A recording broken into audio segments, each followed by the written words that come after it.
네, 반갑습니다. 중앙대학교 병원 비뇨기과에 근무하는 김세철입니다. 우리가 병이 난다든지 또 자기 몸이 불편한 곳이 있으면은 의사를 찾게 됩니다. 그런데 상당한 불편을 느끼면서도 불구하고 병원을 찾기 싫어하는, 다시 말해서 의사하고 만나가지고 자기의 불편함을 이야기하기가 거북해가지고 잘 찾지 않고 혼자서 끙끙 앓는 그런 질병들이 있어요. 그 중에 하나가 전립선에 관한 이야기고, 남자들의 경우 또 오줌을 절인다든지 변을 절인다든지 하는 그런 장애입니다. 그래서 오늘은 제가 이 전립선에서 일어나는 불편함에 대해서 여러분들한테 소개시켜 드리고자 합니다. 전립선이라는 것은 남자만 갖고 있는 장기죠. 그래서 전립선이라는 것은 이 남자들의 정액을 만들어내는 것인데요. 우리가 정액을 받았을 때 성인의 정액의 양은 한 2cc 내지 5cc 됩니다. 그 중에 3분의 1이 전립선에서 만들어지는 것이죠. 때문에 우리가 아기를 놓고 부부 생활을 하려면은 전립선이 없이는 이루어질 수가 없죠. 그만큼 중요한 것이 전립선이라는 것인데, 유감스럽게도 남자 나이가 40세 또는 50세 넘어서면은 이게 애물단지로 바뀌어버립니다. 뭐냐면은 전립선에는 말이죠, 다른 장기와 마찬가지로 암도 생길 수 있고 또 양성 혹도 생길 수 있고 염증도 생길 수가 있는데, 전체적으로 봤을 때 이건 서양 사람의 통계입니다만은 전립선이 이렇게 비대되는 게 있지 않습니까?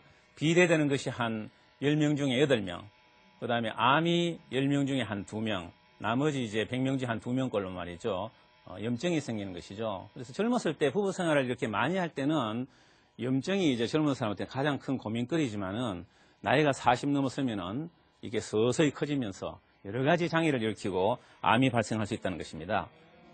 실제로 우리가 40세가 넘었으면은 이제 여러 가지 배뇨장애 증상이 나타나는데, 여기에 주된 원인이 전립선 비대증이라는 병이고요. 또 서양인에서 말이죠, 남자들한테 가장 많이 발생하는 암이 전립선 암입니다. 그리고 암으로 사망할 때 두 번째로 중요한 원인이 전립선 암이라는 것이죠. 이 그림에 보시다시피 많은 유명한 사람들, 여러분 다 아시는 분들이죠. 저분들이 모두 다 전립선 암으로 지금 고생하고 있든지 또는 전립선 암으로 돌아가신 분들이란 말이죠.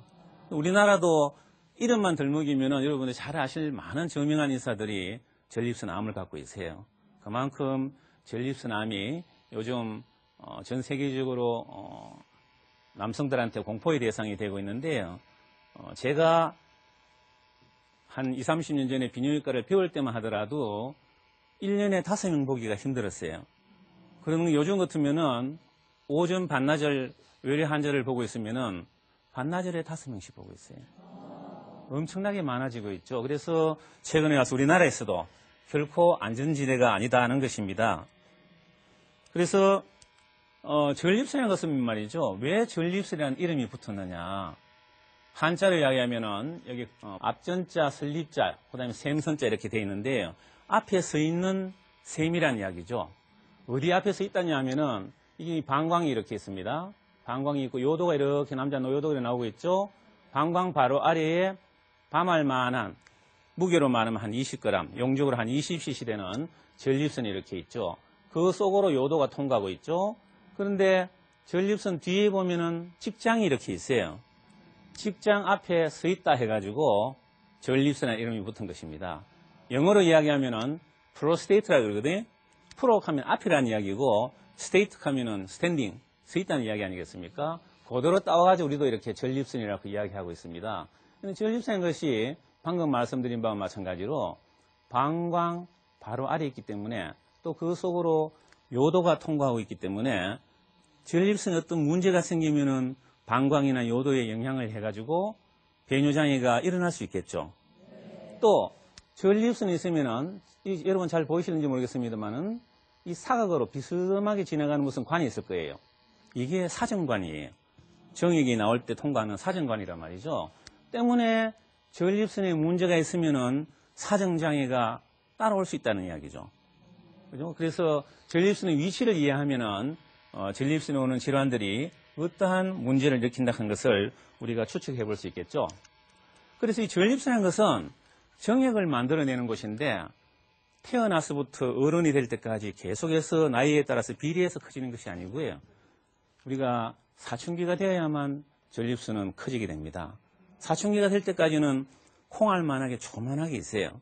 이런 게 이제 사춘기가 되면서 연애도 하고 뭐 이러다 보면은 이제 섹스에 대해서 알 때가 되었지 않습니까? 그러면서 자유행위를 하든 이럴 때 정액이 나오기 시작한단 말이에요. 여기 그림에 보시다시피 어릴 때는 이렇게 전립선이 이 녹색으로 된 것이 전립선인데요. 커지지 않고 그대로 있는 게 사춘기 될 때까지는 12살이 되면서 이렇게 싹 커지잖아요. 커지면서 한 20살 되면은 정상 성인의 크기, 다시 말씀드려가지고 한 20cc 정도로 커지게 된다는 이야기입니다. 그러면은 여러분들이 남자들이 있지 않습니까? 오줌발이 이렇게 나이가 들면서 서서히 포물선을 그린단 말이죠. 어린 애들 보면은 누가 오줌발이 멀리 날아가는가 하고 말이지. 줄 서가지고 서로 시합하는 거 구경한 적 있죠? 그만큼 잘 나가던 사람들 말이죠. 그만 서서히 오줌발이 약해지는데 여러분들 생각하는 데는 남자 나이가 몇 살이 되면은 오줌발이 약해질 것 같습니까? 아직 여기 앞에 계신 남자 선생님은 젊어가지고 무슨 소리 하느냐 하고 이렇게 계시면 여기 선생님은 조금 연세가 계신 것 같은데 한 몇 살 되니까 오줌발이 서서히 약해지는 것 같습니까? 40세 이후. 그 다음에 신랑이 혹시나 40세 넘었습니까? 언제부터 약해지는 것 같습니까? 변기에 오줌 떨어지는 소리 들어보면 대충 할 수 있잖아요. 40대 정도. 예, 지금 두 분 다 모두 말이죠. 남자가 40세가 넘으면은 오줌발이 약해진다 그랬는데요. 맞는 이야기예요. 정확하게 이야기하셨어요. 그죠? 아직 젊었다 그러 싶으지만은 이미 40세가 넘어서면은 오줌발은 약해집니다. 그 이유가 바로 전립선이에요. 여기 보시다시피 여기가 40대인데요. 오줌 속도가 말이죠. 오줌의 힘이죠. 오줌 속도가 40세가 되면 뚝 떨어져 버린 거예요. 그만 약해진단 말이죠. 그러면은 우리가 방광 속에 오줌이